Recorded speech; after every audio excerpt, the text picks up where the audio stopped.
নমস্কার। আজ 25শে বৈশাখ উপলক্ষে আমার নিবেদন কবিগুরু রবীন্দ্রনাথ ঠাকুরের গীতাঞ্জলি কাব্যগ্রন্থে অন্তরেতে একটি কবিতা শোনাব।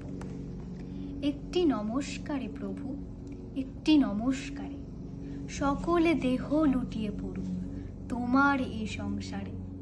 ঘন শ্রাবণ মেঘের মতো রসের ভারে নম্রনত, একটি নমস্কারে প্রভু, একটি নমস্কারে, সমস্ত মন পড়িয়া থাক তব ভবন দ্বারে।